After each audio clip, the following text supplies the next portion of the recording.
Assalamualaikum warahmatullahi wabarakatuh. Halo teman-teman. Kami dari kelompok 2 ingin mempresentasikan tentang rancangan dan pengembangan program pendidikan dan latihan pada mata kuliah manajemen diklat. Nah, yang disusun oleh 1. Muhani, 2. Nur Alifia, 3. Rizky Ardi Saputra, 4. Vidya Azahro. Teman-teman, selamat menonton. Materi pertama akan saya jelaskan terlebih dahulu, yaitu tentang konsep dasar rancangan pelatihan. Perencanaan yaitu fungsi manajemen yang berhubungan dengan pemilihan dari sekumpulan kegiatan dan pemutusan tujuan, kebijaksanaan, serta menjawab berbagai pertanyaan guna menunjang pelaksanaan program yang akan dilaksanakan. Kebutuhan akan perencanaan semakin hari semakin meningkat, dan peningkatan tersebut mengakibatkan potensial terhadap sukses dan gagalnya suatu program kegiatan.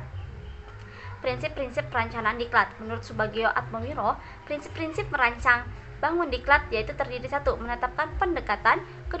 Menetapkan model yang akan digunakan, 3. Menetapkan langkah-langkah dan unsur-unsur diklat.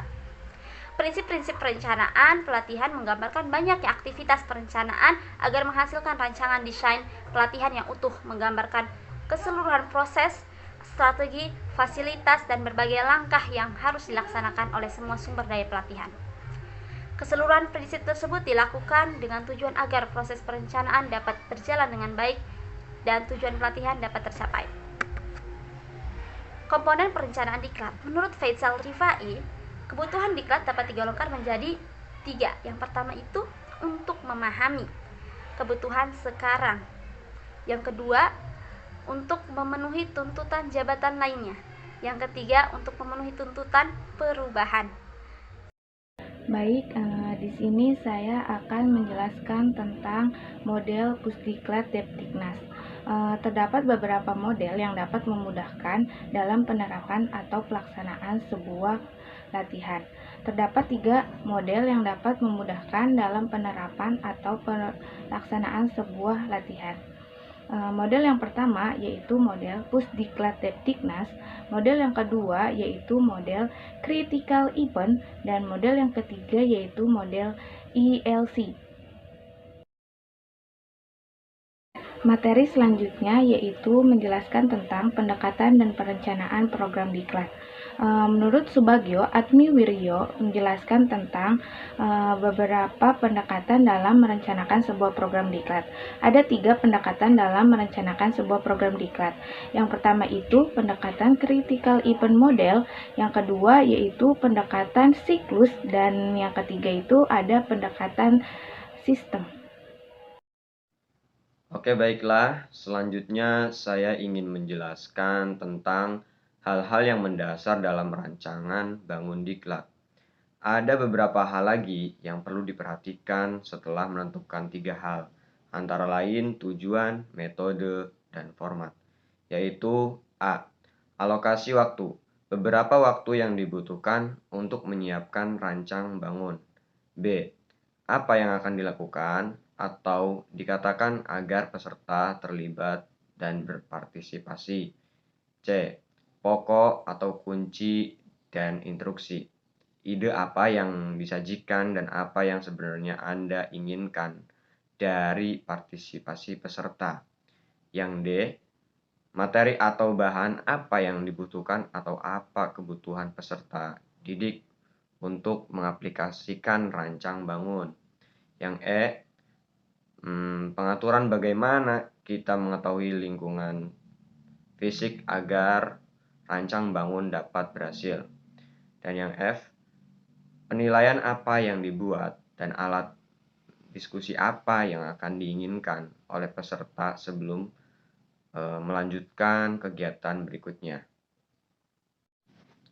Oke, selanjutnya di sini ada yang namanya sistem rancang bangun dan evaluasi pendidikan dan pelatihan. Nomor 1, rancangan bahan diklat. Dalam Peraturan Kepala Lembaga Administrasi Negara Nomor 3 Tahun 2010, disebutkan bahwa ragam bahan diklat sangat beragam, yaitu adanya rancangan bangun pembelajaran mata diklat atau RBPMD dan rencana pembelajaran atau RP. Yang kedua modul, dan yang ketiga bahan ajar, dan yang keempat soal ujian. Oke, yang nomor 2 adanya rancang bangun pembelajaran mata diklat (RBPMD) dan rencana pembelajaran atau RP.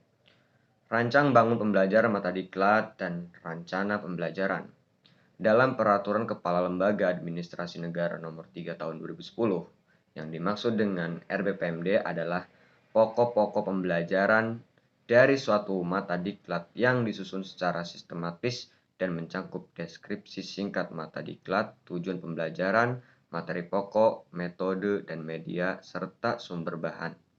Sedangkan RP adalah rincian atau set pembelajaran untuk lingkup satu atau beberapa kali pertemuan yang disusun secara sistematis dan mencakup deskripsi singkat mata diklat, tujuan pembelajaran, materi pokok, metode dan media sumber bahan, serta tahapan kegiatan pembelajaran.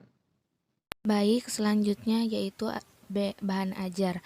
Menurut Peraturan Kepala Lembaga Administrasi Negara Nomor 3 Tahun 2010, bahan ajar adalah materi pelengkapan modul berbentuk tulisan atau narasi yang dibagikan kepada peserta dan digunakan widya suara dalam proses pembelajaran guna mempermudah pencapaian tujuan pembelajaran yang telah ditetapkan.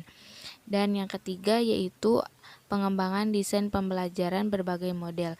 Desain pembelajaran merupakan proses keseluruhan tentang kebutuhan dan tujuan belajar, serta sistem pencapaiannya.